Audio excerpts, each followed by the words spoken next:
Well, good morning and welcome. Today I'm joined by Shannon Mantha, Executive Director of Clinical Services and Chief Nursing Officer, to give an update on our local COVID-19 situation. And Andrea McLellan, Director of COVID-19 Immunization Strategy, will provide an update on our vaccine rollout. Before we begin, next week's press conference will take place at 10 a.m. on Wednesday, June 30th, in lieu of the Thursday press conference. I'd also like to take a moment to acknowledge that the health unit resides on land covered by the Robinson-Huron Treaty of 1850. This land is the traditional territory of the Anishinaabe people. We want to recognize the strength and dedication of Indigenous peoples, communities, and organizations across this land in reducing the spread of COVID-19 and supporting the efforts of public health. June is the first month that our district has ever had more than 100 cases of COVID-19 in a single month. As Shannon will explain, we are seeing large community spread, meaning a number of the individuals who test positive for COVID-19 do not know where they caught the virus. It affects all of us. Through case and contact management, the health unit is seeing cases among many different age groups and socioeconomic groups. We're at a pivotal point.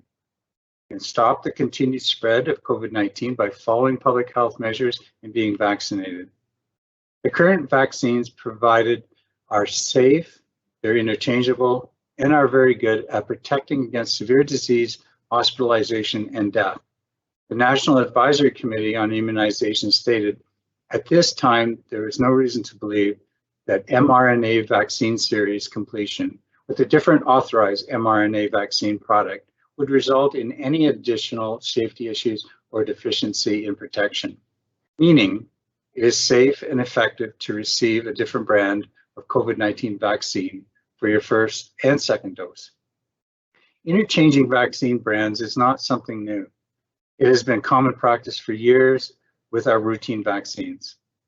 For these reasons, it is recommended that you accept the first vaccine available to you for your first or second dose. We all need to work together by following public health measures and being fully vaccinated to make our most recent shutdown our last. So with that, I'd like to hand it over to Ms. Mantha to provide an update on our local COVID-19 situation. Thank you, Dr. Chirico. So in the last 7 days, we've had 63 new cases, bringing our total case count to 568, with 395 of those cases being in the Nipissing district and 173 in the district of Parry Sound. As of this morning, the health unit currently has 77 active cases. In terms of variants of concern, there are currently 21 active cases that have tested positive for a variant of concern, all of which are the Alpha variant. Some of our newer cases are still awaiting further testing. To date, there have been 2 confirmed cases of Delta variant in the district, and I'm pleased to say that both Delta variant cases have resolved. The facility-wide COVID-19 outbreak at the North Bay Jail remains ongoing. As of today, there are 33 cases associated with this outbreak. No COVID-19 infections that are part of the outbreak have resulted in serious illness that requires hospitalization. As a precautionary measure, the Ministry of the Solicitor General has temporarily closed the North Bay Jail to ensure the safety and well-being of both the correctional staff, services staff, as well as the individuals in their custody. Throughout the pandemic, many people have faced barriers to accessing testing and vaccinations. Recently, a collaboration of a number of community partners resulted in mobile testing and vaccination clinics in an effort to improve equitable access to services and prevent further spread of COVID within the community. Mobile testing and vaccination clinics are not new, and they've been strategies used throughout the pandemic. And they're part of a comprehensive approach to ensure that vaccines and testing and other support services are accessible to all. Mobile and outreach clinics will be continued to be offered throughout the pandemic across our district, wherever and whenever a need is identified. And with that, I'll pass it back to Dr. Chirico. Thanks, Shannon. And now we'll have a vaccine rollout by Andrea McLellan, please. Thanks, Dr. Chirico, and good morning, everyone. I'd like to, as of yesterday, we are now at 72% of adults 18 years of age and older who have received at least one dose of COVID-19 vaccine, and 23% of adults 18 and older who are fully vaccinated. Additionally, 51% of youth aged 12 to 17 years of age have received at least one dose of COVID-19 vaccine. As of yesterday at 3 p.m., we have provided a total of 103,170 vaccinations in our district. We continue to encourage our youth aged 12 to 17 years of age to book their appointment for their first dose of vaccine at their earliest convenience. For youth who wish to be fully immunized before they return to school in the fall, it is imperative that you book your vaccine appointments soon. Second dose clinics for youth are planned for the weeks of August 9th and 16th. If you wait, you may not be able to get your second dose before the start of school. We continue to encourage everyone who is eligible to receive their second dose of a COVID vaccine to book their appointment as soon as they can. While the preference is to receive the same vaccine for dose 2 as was administered for dose 1, if that vaccine is not available when you are eligible to receive your second dose, we encourage you to receive the vaccine that is available. Moderna and Pfizer vaccine are interchangeable and are both excellent vaccines based on the same mRNA technology. As of Monday, June 21st, all Ontarians who received their first dose of Pfizer or Moderna vaccine on or before May the 9th, 2021 are now eligible to book or rebook their second dose appointment at a shortened interval. We do anticipate that the ministry will be opening second dose appointment booking to all Ontarians aged 18 and over who have received their first dose of Pfizer vaccine or Moderna sometime during the week of June 28th. The second dose appointment must be scheduled a minimum of 28 days after the first dose. We remind everyone that when you book an appointment at the shortened interval, you must cancel your original appointment in the provincial booking system. It doesn't cancel automatically. This ensures that all available appointments spaces can be filled and prevents vaccine wastage. To cancel your appointment, you can call the provincial booking line at 1-833-943-3900. You can also find that number on our website. I encourage everyone who is eligible to book their COVID-19 vaccine first or second dose to do so.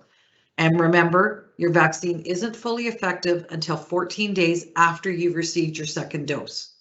And now back to you, Dr. Chirico. Well, thank you, Andrea. So that's it for our remarks, and we'll start answering questions. You can put them in the box at the top of your screen, and please attach your name to it. So I'll pass it over to Alex to read out the questions. Thank you. Thank you. Our first question is for Shannon Mantha. It comes from Chris Dawson at Bay Today. With the Solicitor General moving inmates out of the region due to the temporary jail closure, will that impact our current active case count? Yeah, a great question. So our case count numbers will not change as a result of the temporary closure. And this is because the individuals in custody, their permanent residence is within our district. So the outbreak will remain ongoing, and we'll continue to provide the public with updates as things progress. Thank you. Our next question is for Dr. Chirico. It comes from Brad from My North Bay Now. Dr. Chirico, is the health unit following the province and going into stage 2 on next Wednesday? If not, could you please elaborate? Thank you for the question. I know it's on everybody's mind for sure. At this point, we are continuing to follow. We'll monitor our situation closely and look at all the indices. And at this point, there will be no change. Thank you. Our next question is for Shannon Mantha. It comes from Jennifer from The Nugget. How was the outbreak at the jail started? And why didn't the health unit shut down the facility once the outbreak was declared? Sure. So thanks for that question, Jennifer. Right now, there's a lot of community transmission of COVID across our district, and specifically in the Nipissing district. So as long as that COVID is circulating in the community, there's always a risk that it enters a facility, either via a visitor, a staff member, or an individual who is in custody. So in terms of, where it started, our case and contact management and our surveillance data, we try to uncover that type of information. And in some cases, we can determine an index case or an exposure setting, and in other times we can't. With the closure of the jail, that was a decision made by the Solicitor General's office in consultation with the health unit. And I gather it's something that has been done in the past with other correctional facilities with quite a bit of success. So any additional, questions or information about why the closure or exactly how that works should be redirected to the Solicitor General's office. Thank you. Our next question is also for you, Shannon. It comes from Brad from My North Bay Now. Could you provide additional information on the situation at the jail? How long until inmates are moved to different facilities? Yeah, so that's another question I think that should be directed to the Solicitor General's office.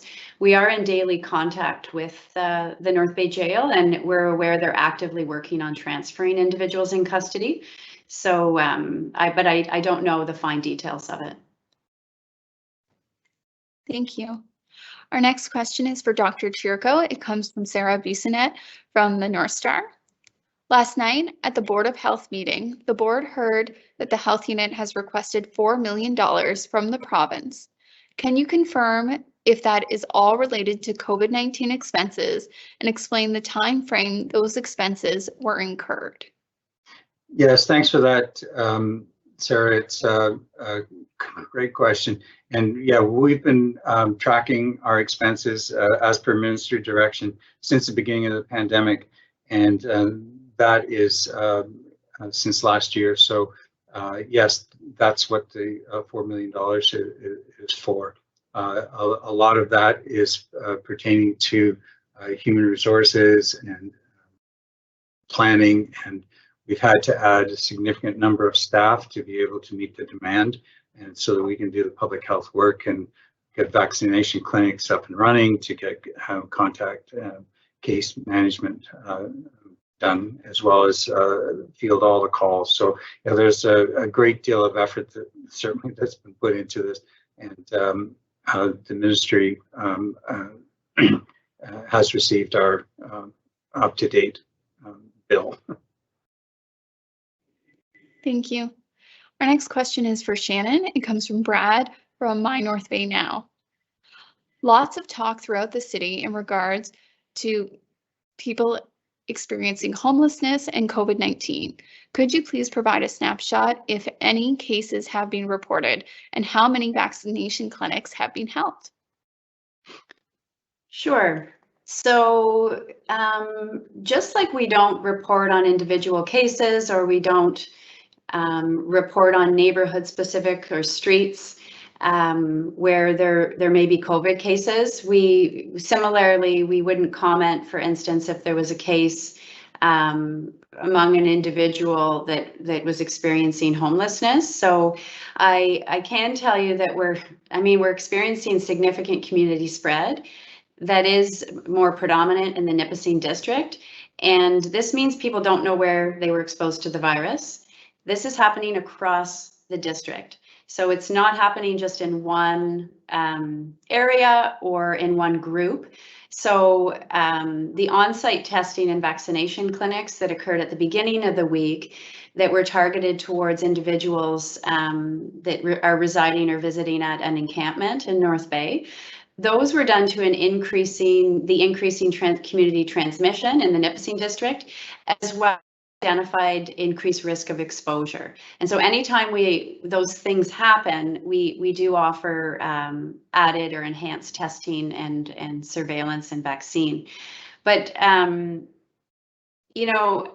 of the things I just want to mention is that not everyone has equal access to testing, vaccination, or self-isolation. So by offering mobile testing, vaccine, and providing safe self-isolation options to individuals that are experiencing homelessness or any other marginalized group in the community. It's an attempt to address the inequities that people experience. And there will be many more outreach services offered with mobile testing and vaccination in the future. And these events do not necessarily equate with an outbreak or a cluster of cases. So I just wanted to mention that. Thank you.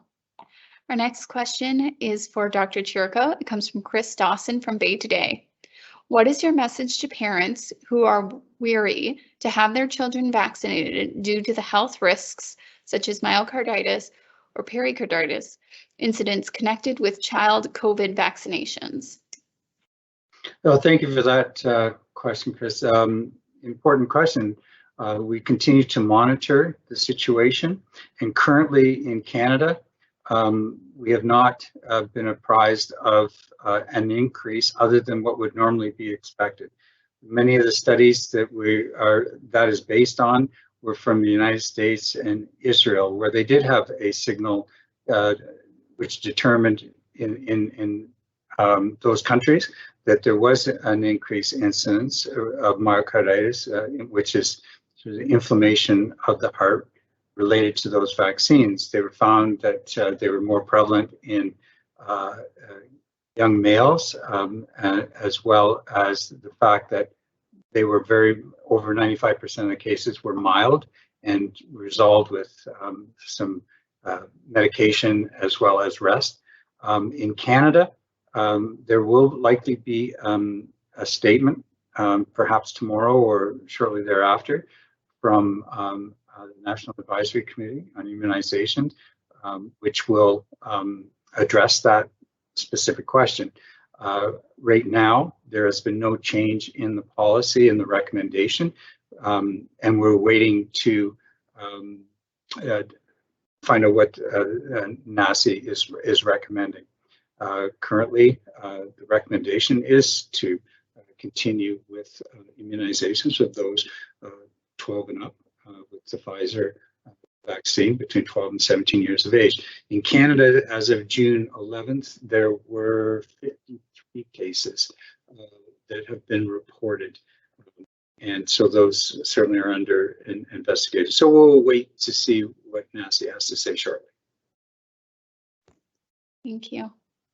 Our next question is for Andrea. It comes from Jennifer from The Nugget.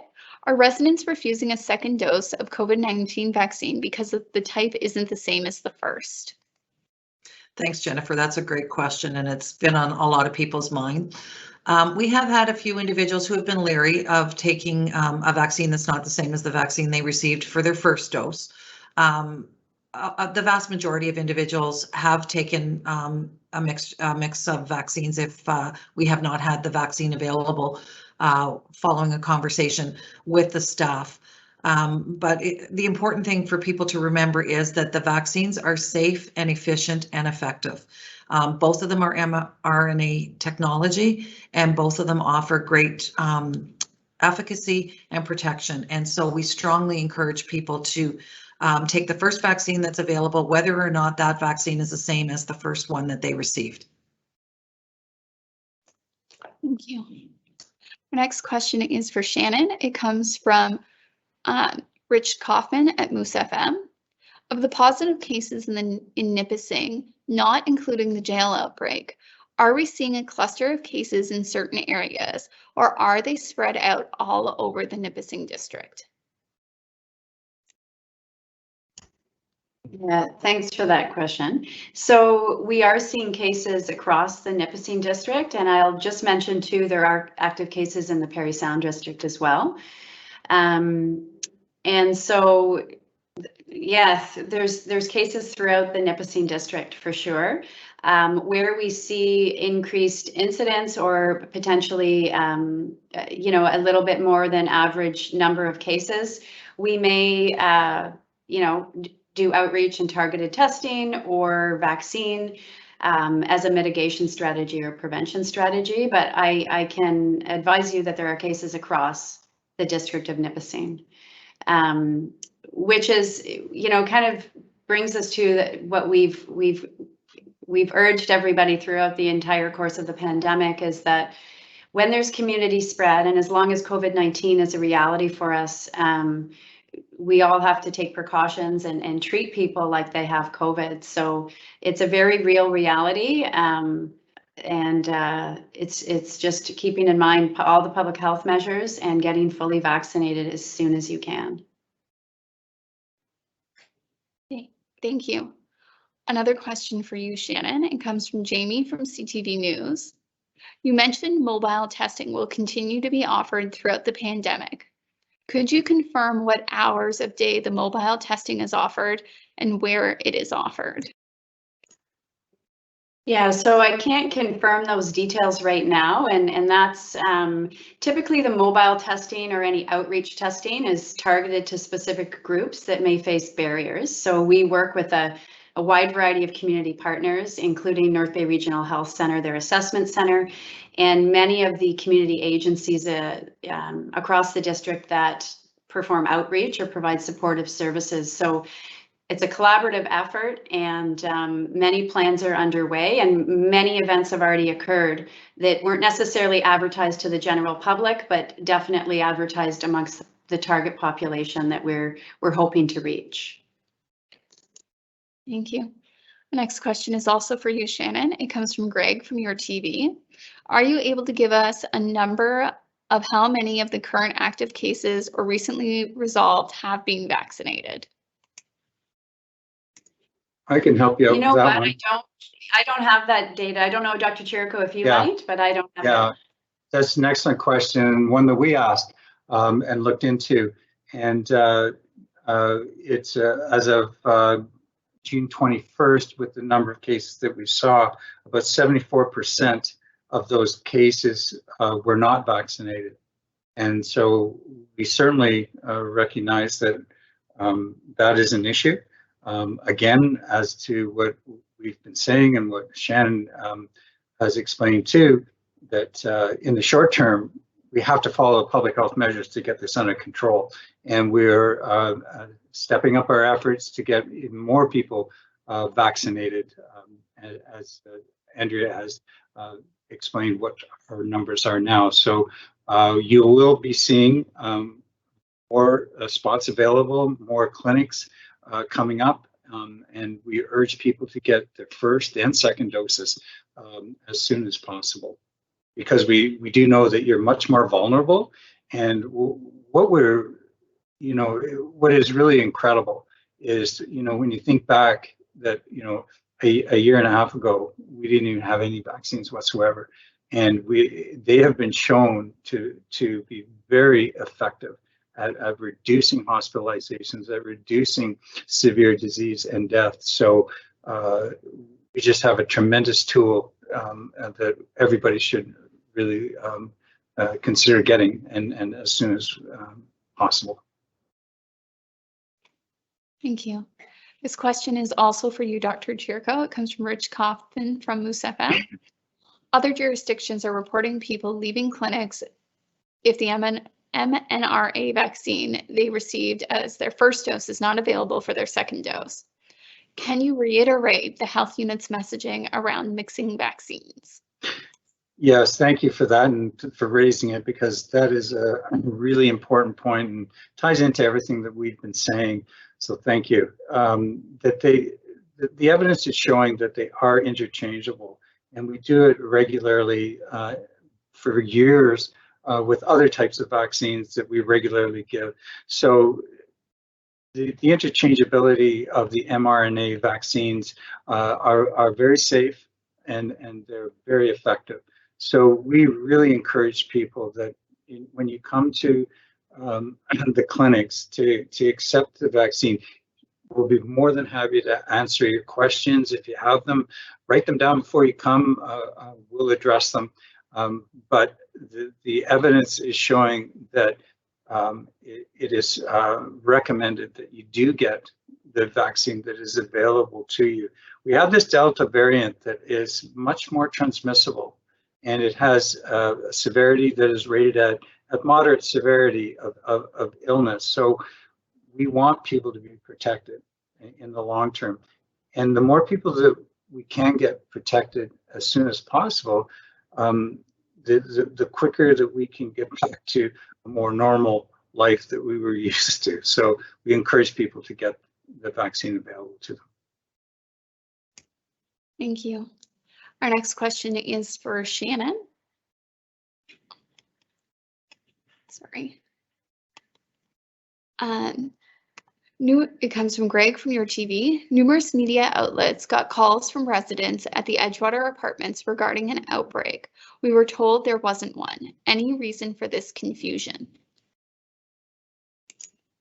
Yeah, thanks for that question, Greg. So we worked in collaboration, the health unit did, with Nipissing District Housing Corporation, who manages the Edgewater apartments, as well as North Bay Regional Health Center's Assessment Center and EMS, and we provided COVID-19 testing and vaccinations on site.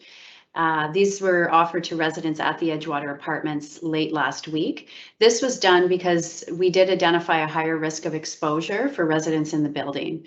So there was not a COVID outbreak in the building. That is accurate information. And the testing event and the vaccine event was done to proactively offer testing as well as vaccine, because we did identify an increased risk of exposure. Thank you. Our next question is also for you, Shannon, and it comes from Jamie from CTV. Are there isolation arrangements in place for vulnerable people in our community who are needing to quarantine? So yes, that's a really great question. So as we all know, some individuals experience barriers to self-isolation that are beyond their control, and self-isolation sites have been secured by a really dedicated collaborative of community partners. And the location of those sites won't be disclosed by the health unit, be due to the privacy of individuals who are self-isolating or may wish to self-isolate in those locations. Similar to why we wouldn't disclose the address of someone who's self-isolating or is tested positive. We won't be disclosing the location for those sites, but they have been secured through a large effort of community partners and agencies. Thank you. Another question for you, Shannon, from Francis from Radio Canada. Could you repeat the number of cases for the outbreak at the jail?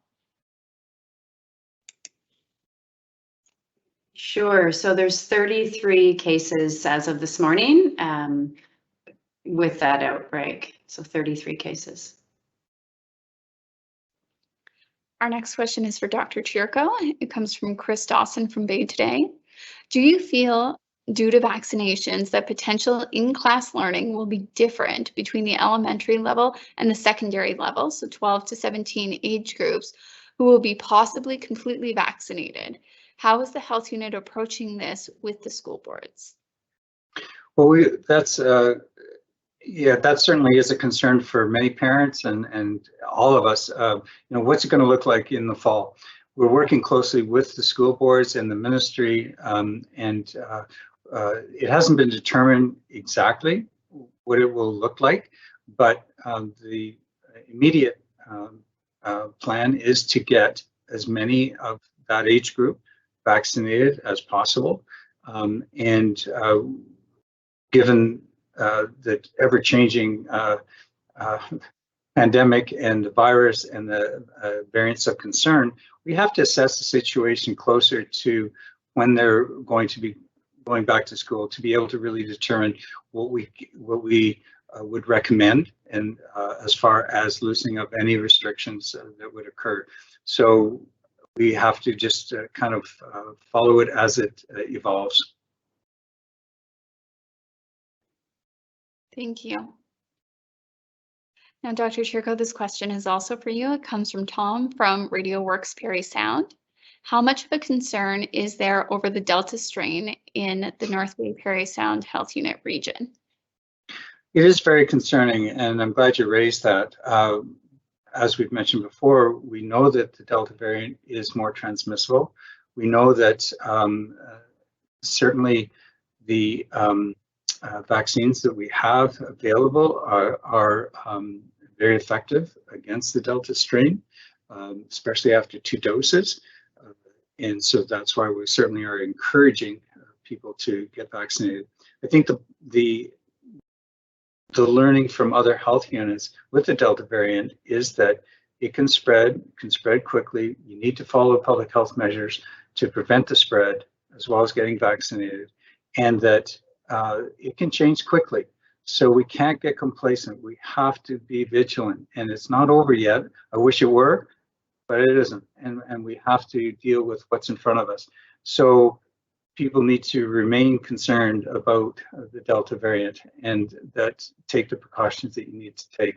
And we will certainly keep people up to date on our cases and the numbers, and hopefully that we'll be able to turn this around. I believe we can, with everybody everybody individually has to be taking responsibility to help turn this around. So that's the message. Thank you. And our next question is also for you, Dr. Chirico. It comes from Brad from My North Bay Now. Follow up to next Wednesday's reopening. Dr. Chirico, when you said you'd be monitoring the situation, believe currently that there is no change. Do you mean we would stay in step 1, or no change from the province's direction and going into step 2? No change in the province's direction and going into step 2. That's the plan right now, and we're following it. But again, things can change quickly. We have to continue to monitor closely. It will have to do with our certainly healthcare capacity, and what we're seeing within the hospitals, what we're seeing within public health, and ability to respond, and the number of cases. So currently we're on track to follow along with the province. Thank you. So that completes our press conference, as that answers all submitted questions. Just a reminder that next week's press conference will be on Wednesday, June 30th at 10 a.m. and we'll see you then. Thank you.